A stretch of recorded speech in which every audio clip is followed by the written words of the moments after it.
Welcome back to Survival Saturday with Johnny Tiger on May 8th, 2021. Today, we're doing another, or I need to learn how to say I more. Today, I am going to talk to you guys about the three stages of a martial artist journey. Now, of course, this is not written in stone. When I say we're talking about the three stages of a martial artist journey, this is just one of the many philosophies and theories, happen to be the one that I personally ascribe to. Personally, I am trained in. Personally, I have observed. I have experienced. Uh, Maybe some other people, maybe someone else, will be able to point out. No, there's actually five stages or 10 stages, so on and so on. That's not to say that they are right, I'm wrong, or they are wrong and I'm right. I'm just going to share a little bit of my own uh, journey, my own observation, my own understanding of this great, grand lifestyle that is your self defense, survival, martial art training. Also, it is important to note that this is not the same for everybody. Some people never get out of stage one. Some people never get out of stage two. Some people never experience stage one or never experience stage two. This is very different depending on the art you train in, the age group you are in, the kind of people you train with, and so on and so on. There's many factors. Just like not everybody going to puberty at the same time. Not everyone experience the same kind of stuff during puberty. Not everybody have the same kind of education or experiences, or do the same kind of stuff or like the same kind of stuff during their puberty or childhood or when they grow up. It is the same. Some people, people who are born in a rougher neighborhood or a tougher family may actually jump directly from being a child to being almost an adult and not go through that adolescent confused state. And some people, I'm sure you know some, and I know some people spend their entire bloody life being teenagers. They never actually get out of that. So the three stages of a martial artist's journey is exactly like that. I am here to offer you a brief outline, a brief look of what these three stages are, what you can expect when you are in these stages, and what you should watch out for as being very dangerous in all three stages.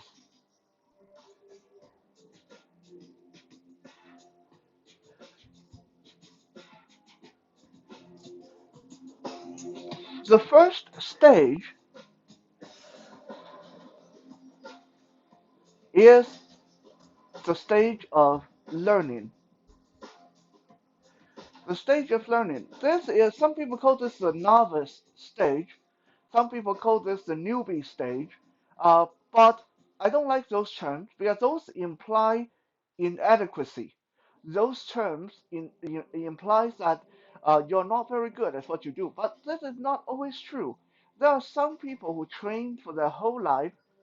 They're really good at what they do, but they stay in that learning stage because they just have that kind of mindset.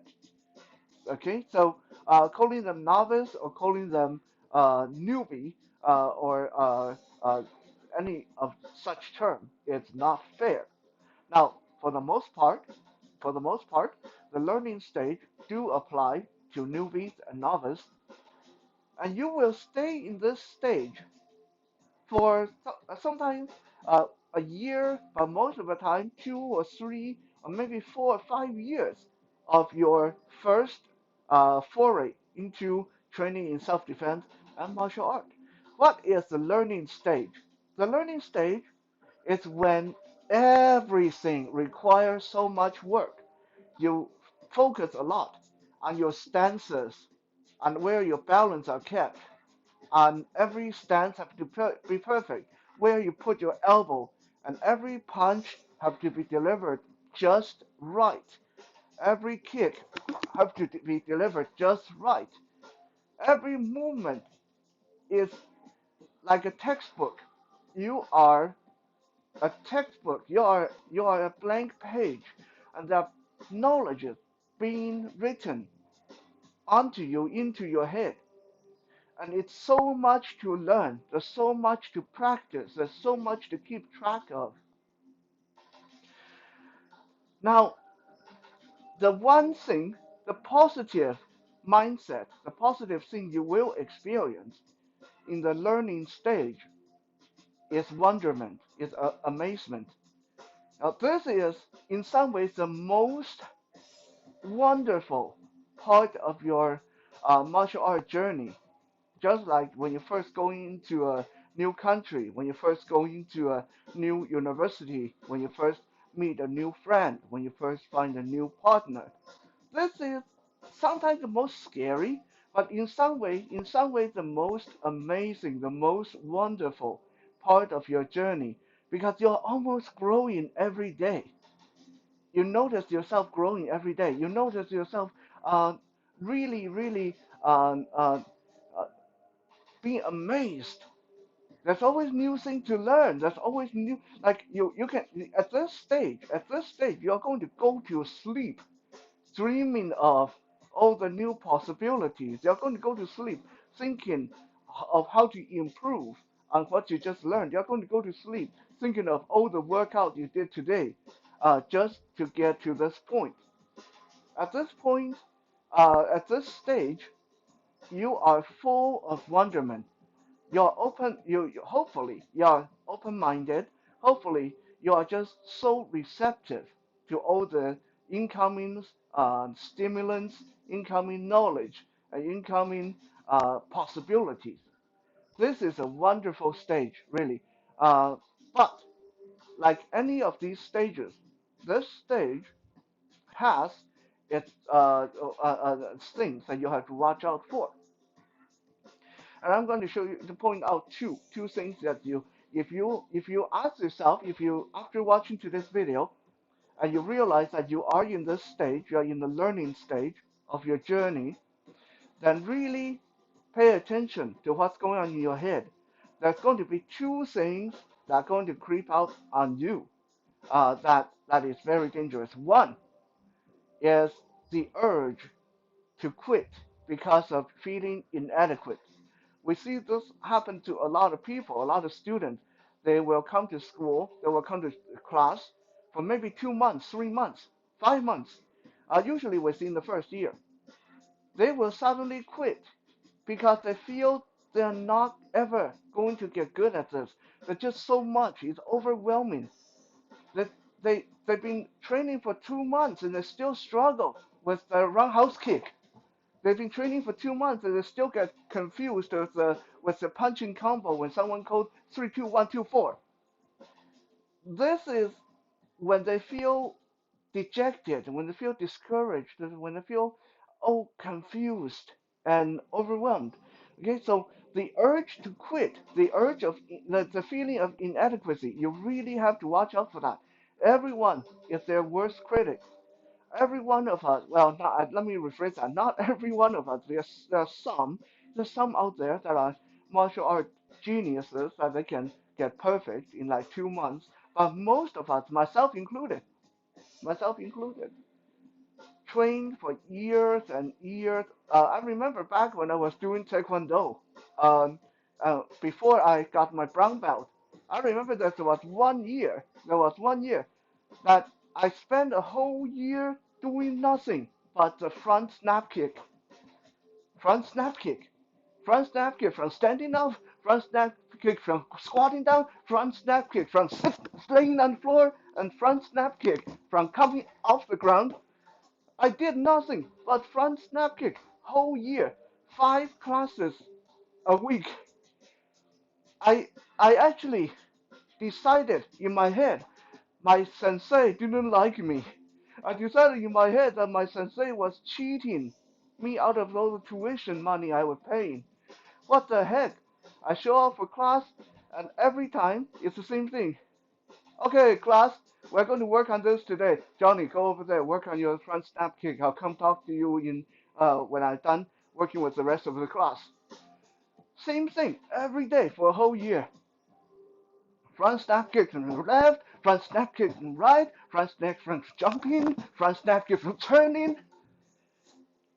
I became best friend with that punching bag, just doing nothing but front snap kick every day, 5 days a week for a year.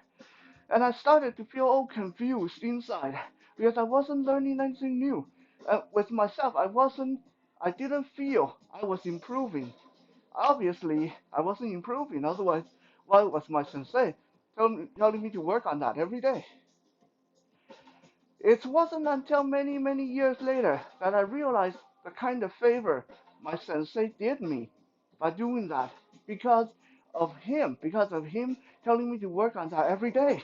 Now I can bust out a front snap kick without even having to think about it, without having to go into the fight stance like most people have to in the beginner stage.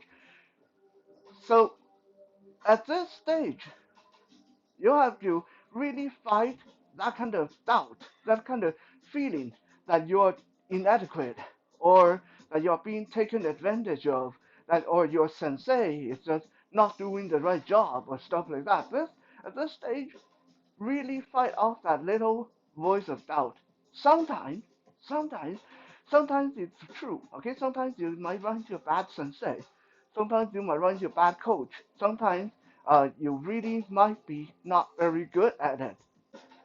But most of the time, it's just that little doubt in your head that is holding you back. So, number one, at the learning stage, fight off that voice of doubt, fight off that feeling of inadequacy.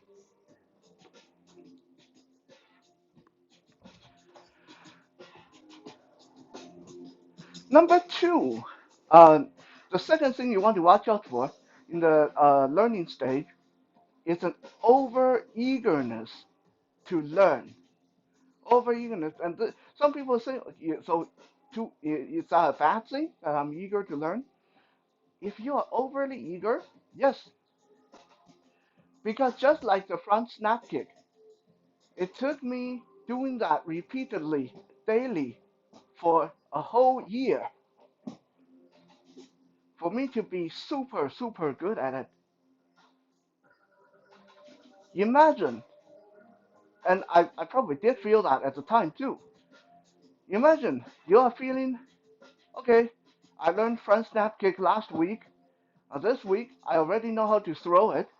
I know how to stand. I know how to do it. I know how to do it really hard. Let's move on. Let's move on. I want to learn the roundhouse kick. I want to learn the side kick. I want to learn the crescent kick. I want to learn the uh, mule kick. And you cram all that in. You start to move, move, move. You start to cram all that in. Half a year later, you know 10 different kinds of kick, but you're not that good at any of them. In another word, you're slowing down your own development as a martial artist, as a fighter, because it's much better, as Bruce Lee once pointed out. Bruce Lee said, I fear the person that practice one kick 1,000 times much more than I fear the person who know 1,000 different kinds of kick. So at this stage, it's very important to really learn to slow down, take it easy, and practice and practice and practice. Some people say, well, that's not fun. That's not fun. I don't want to pay money and then I'm practicing the same stuff all the time. It's not about fun. No, not many people get really good at martial art or self-defense just because it is fun. It might be fun as a whole idea, but the training part, the practicing part is not always fun. Just like playing the piano. Playing the piano is great fun. It's a lot of fun. But when you are learning how to play the piano, it's not that fun. You're playing the same scale 50 times every day. You're playing the same song 100 times every week. And that part is not fun. It's same with playing guitar. Playing guitar, it's great when you actually can play really relatively well. But when you're first learning and practicing, that part is not fun. Martial art is the same thing. So when you feel that I'm really losing interest in this because I'm doing the same thing every day, don't let yourself lose interest because of that. Because if you are really spending that much time doing the same thing over and over again, you will be really, really good at it. You will be better than other people at it. That is just the way it is in martial art, in almost any kind of skill. The person that practices the most is the person that's going to do it probably the best. So both feelings of inadequacy and both feelings of boredom or plateau, as we call it, plateau. What is plateau? Plateau is when you feel, man, I've been doing this for 8 months, but I'm just doing the same thing over and over again. Right? The feeling of plateau, feeling of self-doubt and uh, the little doubtful voice, the self-criticism, inadequacy. Those are the two things that you got to watch out for. Don't quit your training because of these things. If you start to feel these things really strongly, talk to your sensei, talk to your coach, and let them know this is how you feel. And if they are any good at what they do, I'm going to assure you that after you talk to them, you will feel a lot better about the situation. So, this is the first stage, the learning stage. It's wonderful, everything is amazing, but you got to watch out for the plateau, you got to watch out for the feeling of being inadequate.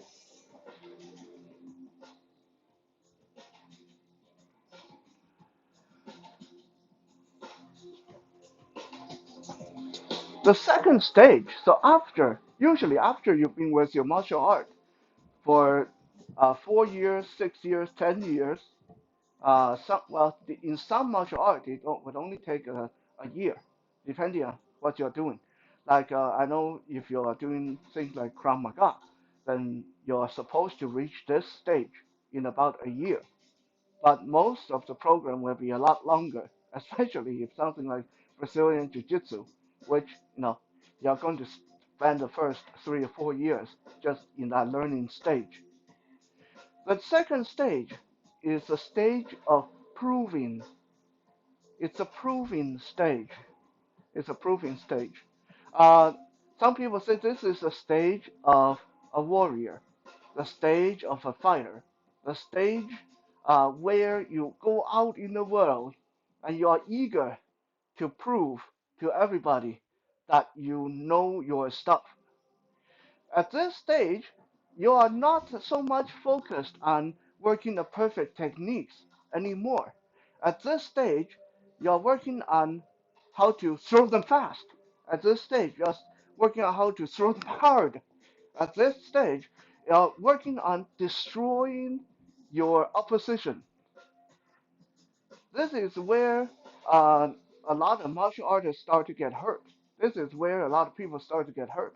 This is where you can get injured, both physically and mentally, and it's a true test of you as a warrior, true test as you as a martial artist. If you can survive this stage, I'm not talking about survive if you are going to die, but if you can actually go through this stage without getting too damaged psychologically, or if you're not going to quit because of all the stuff you're going to go through in this stage. This is almost like the puberty of a martial artist. Just like puberty, when we go through puberty, there's a lot of changes going on in our body. We're getting bigger, stronger. We start to feel more independent. We start to want to test the boundary. All these things are things that you're going to experience in the stage of proving. Okay, you got your techniques now, and you know them inside out and outside in and left and right and front and back. Now it's time to actually prove to other people, prove to yourself that you can use them.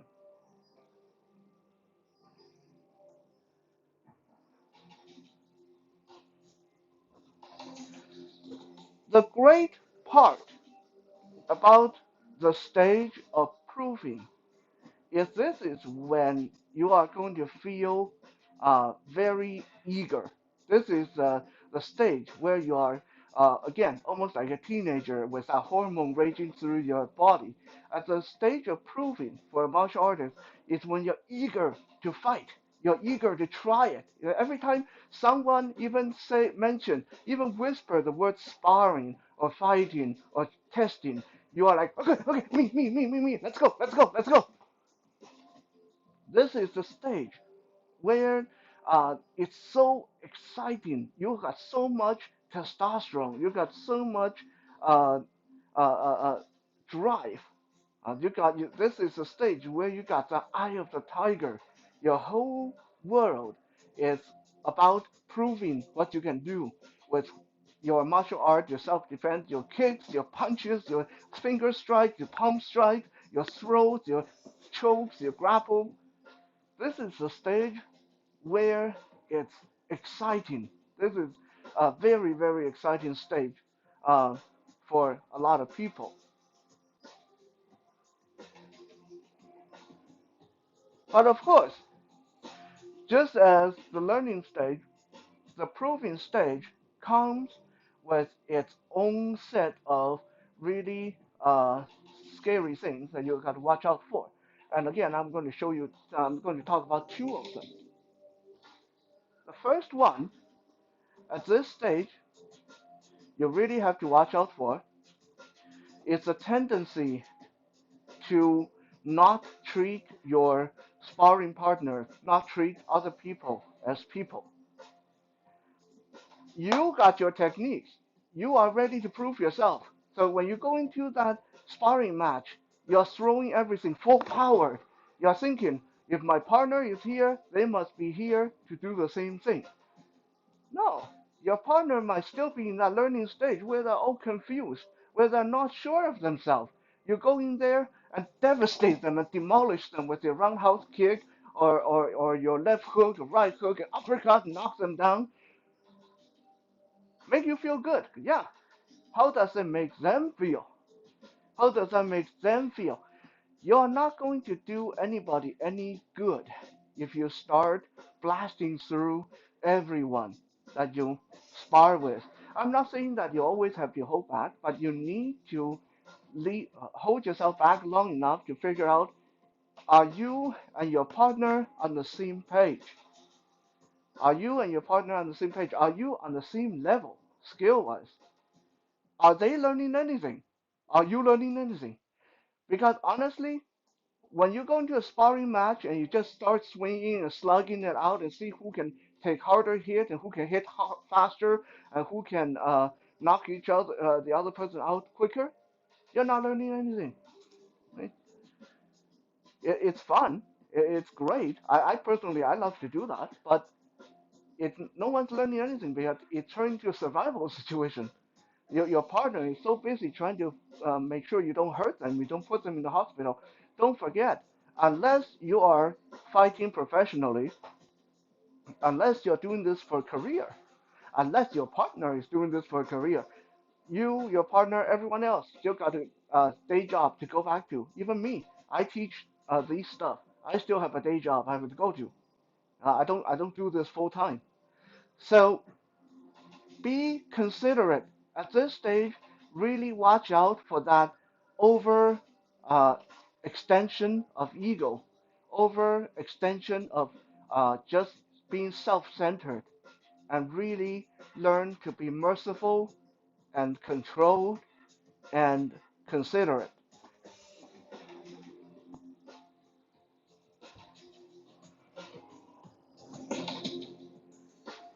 The second, the second thing you really have to watch out for in this stage is a feeling of doubt, the feeling of uh, being let down. Just as your ego is growing quite big, in this stage, why are we out there to prove ourselves? Why are you out there to prove yourself? Why do you want to fight so much and make sure that everyone know how hard you can hit, how fast you can hit? Because you're not sure. Because you're trying to reassure yourself. So at this stage, at the proving stage, it's amazingly easy to damage a martial artist's ego or their belief, their conviction in what they do by showing them a few selected videos. Oh, hey, look, you do Brazilian Jiu Jitsu, right? Here are 3 videos that show Brazilian Jiu Jitsu guys getting their face stomped in on the street. You want to watch them. You watch this video, maybe you don't believe in it the first time, but believe me, 3 days later, 5 days later, 2 weeks later, it's in your head. You're starting to think, maybe I've been doing the wrong thing. Maybe I've been wasting my time. Maybe I suck. Uh, maybe this is just a big joke. And then you start to look for more of that on YouTube, on Facebook, and Google. And you find it more. And then you start reading articles. Pretty soon, you don't have the passion for what you're doing anymore. Pretty soon, you don't feel like you want to do anymore because you feel like you just wasted your time. You just wasted the last 5 years, 6 years of your time. Okay? Now, it's very important to know that yes, sometimes what we do might not be the best in a certain given situation. If you do Brazilian Jiu Jitsu, it might not be very good for you if you get attacked by 4 people at once. But how often are you really going to get attacked by 4 people at once? Or let me turn that around. If you really get attacked by 4 people, 3 or 4 people at once, that often, maybe you shouldn't be thinking about jujitsu. Maybe you should think about a change of lifestyle because you're doing something wrong. I mean, I go through. I'm almost 40 years old. I got into a lot of scuffles on the street, in schoolyard on the street, and I can tell you, a lot of those could have been prevented if I didn't want them. A lot of those were instigated or caused partly by myself. So if you really find yourself thinking, wow, I've been wasting my time with what I do because look at these videos that people are saying it's no good, then understand that it's not about the martial art, it's about you. Right? It's not about the martial art, but it's about the martial artist. If you want to make it great, it will be great. If you think it's no good, then it's no good. With reasons, of course. I mean, if you are practicing Tai Chi, it doesn't matter what you believe. It's not going to allow you to wave your hand and your partner go flying across the room. We still have to be realistic and reasonable. But are you going to stop practicing Tai Chi because you start seeing Tai Chi masters getting destroyed by MMA fighters? Because if you do, then your whole reason for practicing Tai Chi is wrong to begin with. Because Tai Chi is not meant for that. Tai Chi is not meant for duking it out with MMA guys. Tai Chi is not meant for proving it to the world how hard they can hit. Tai Chi is about working with your own body, your own energy, learn how to move, balance, breathe. Tai Chi is about the internal stuff, the healing side of martial art. It is not about combat. So this is the second thing you have to watch out for is how easily someone can sow the seeds of doubt in your mind at the proving stage.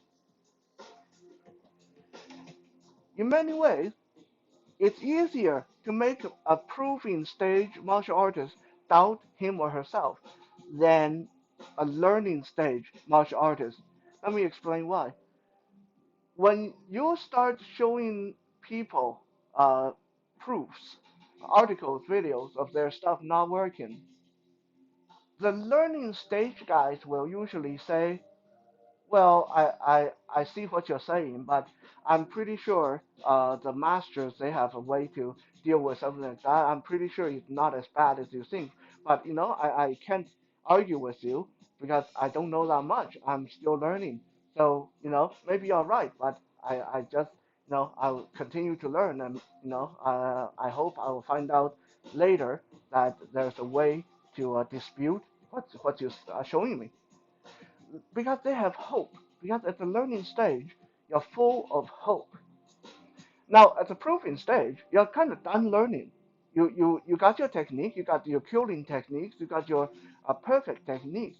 Now, you kind of believe at that, you falsely believe at the proving stage that you know everything there is to know about your art, or you know enough to talk about it with authority. So at this stage, when someone show you an evidence that your stuff don't work, it's devastating because you can't really argue with them. You just spent the last 7 years in Aikido. How come you still can't prove to me that Aikido doesn't work? It's really difficult at this stage to put up a decent argument because you don't have the excuse of ignorance. Well, you actually do. You actually do. You know if you're a humble enough person, this is not too late to step back and say, hey, I don't know all there is to know about Aikido or yoga or Tai Chi or Krav Maga. So I understand. I like the stuff you show me, but I'm not going to take them as gospel because I, I obviously have a lot more to learn before I can make that kind of decision. So don't forget the one thing you want to keep in mind uh, when you're in the proving stage is be nice to people, be merciful, be considerate, and be humble.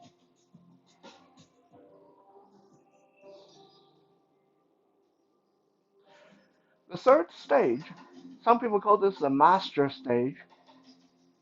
Again, I personally disagree with that because I am in that third stage, but I don't feel like I'm a master. Not yet.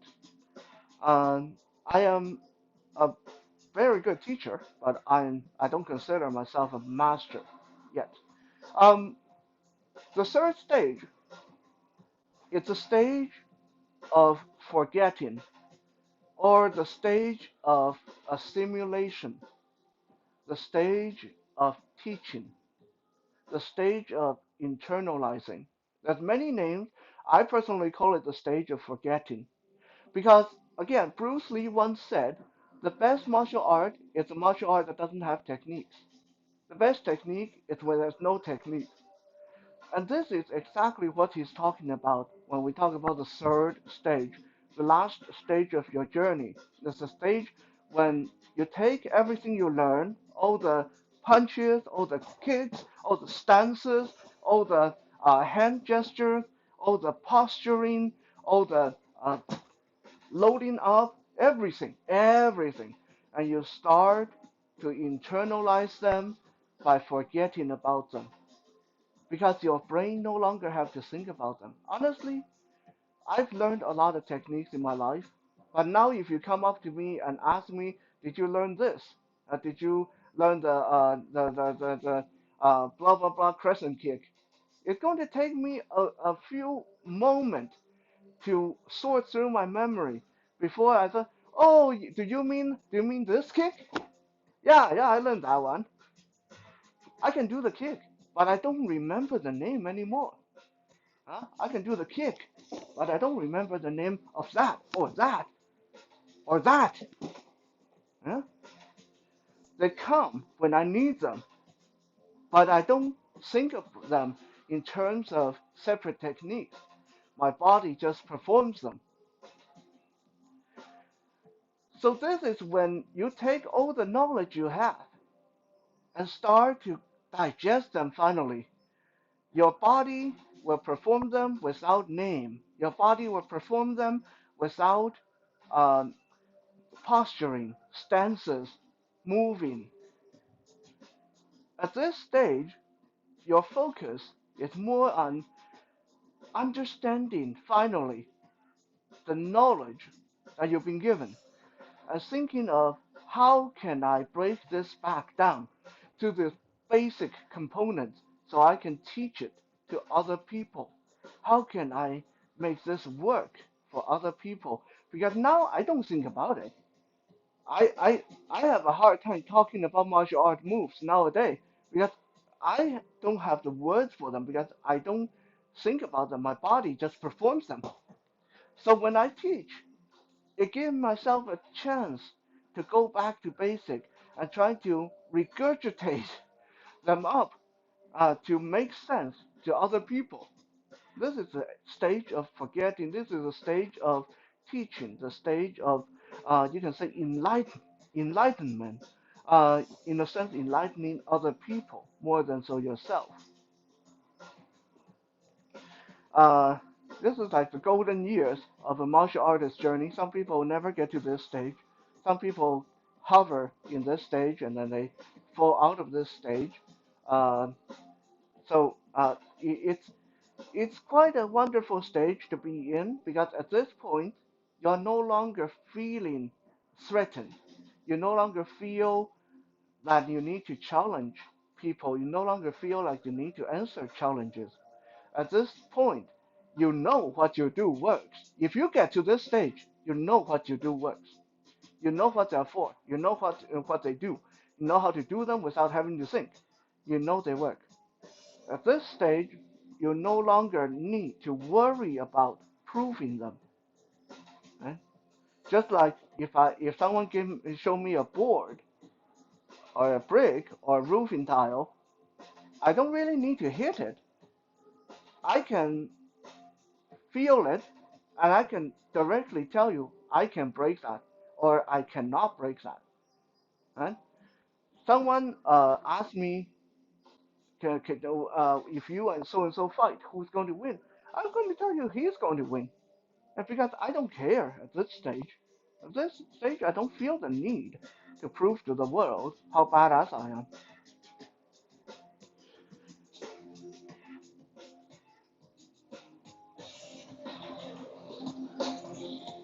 The feeling that you will enjoy, you will come across, you will revel in the most in the stage of forgetfulness, of forgetting, uh, is the feeling of contentment and the feeling of trust. You trust yourself. You trust your body. You trust your mind. You trust that when someone pushes you, suddenly your body will do the right thing. You no longer need to think.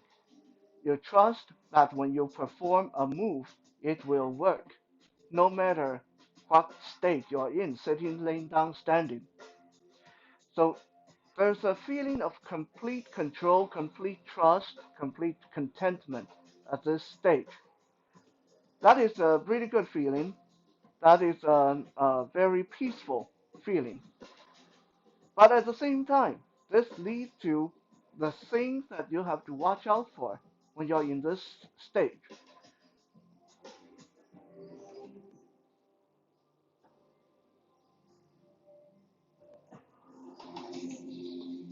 When you're in the stage of forgetting, the two things that you have to really watch out for is first, the feeling of complacency. This is very dangerous, especially for martial artists. It's one thing to be trustful, trusting your own ability. It's one thing to be content. It's one thing to be non-threatening. But if you let that go on for too long, you will go stale. Right? Human beings were not made to be static. You either go forward or you go back.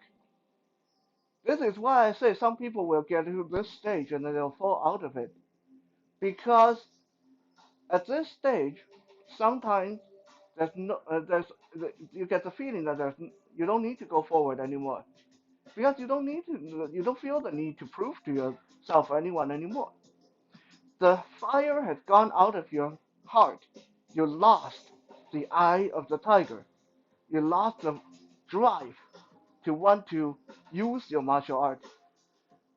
It's peaceful, yes, but after a few years, if you don't watch it, if you don't continue to apply yourself, if you get all high and mighty, sitting behind the desk, refusing to spar with your student, refusing to spar with anybody else because you feel there's no point, you don't even get down to the floor and do push-ups with your students, then within a few years, you will fall out of this stage because you no longer maintain the excellency, the expertise that you think you have.